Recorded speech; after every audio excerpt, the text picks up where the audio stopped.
makes sense because Kenya is a sovereign country. Technically speaking, we should not have a tiny group of people deciding for the majority which direction the country needs to go, especially on issues that involve their moral values. For instance, in America, anyone who dares talk critically about the LGBTQ movement is good enough to be slaughtered at the altar of the woke and cancel culture. And the LGBTQ folks living in America, they make up about 4 to 6% of a population of 350 million people, which means 93 to 96% of the population needs to obey those 4 to 6%.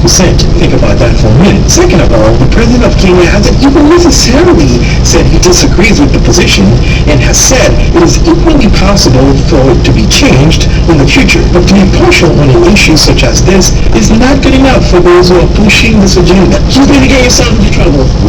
Number 3, the president of Kenya made it clear that no rights of any Kenyan will be neglected. The first point he made is really clear. Even if the political elites decide to make a policy for LGBTQ people, if the Kenyan people disagree, it will fail.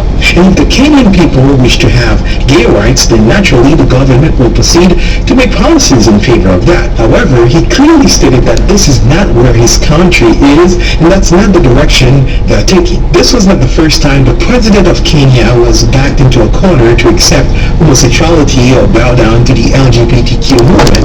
Back in 2018, President Obama, who is of Kenyan descent himself, also made a plea to the Kenyan president on the same issue of gay rights in order to get him to accept that ideology and ultimately pass some laws in favor of it. Watch this. When a government gets in the habit of treating people differently, those habits can spread. And not harming anybody, the idea that they are going to be treated differently or abused because of who they love is wrong. Full stop. You have 10 seconds to find the secret code.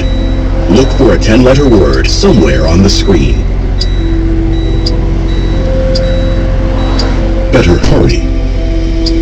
Found it? Great. Use this code to get Gator. She's a rare champion from the Lizardmen faction. She's perfect with clearing status effects. Now get her for free. Go to the side menu. Go to promo codes. Enter your code. Collect your rewards from the in-game mail and use them to find ever greater glory. Ring Shadow Legends.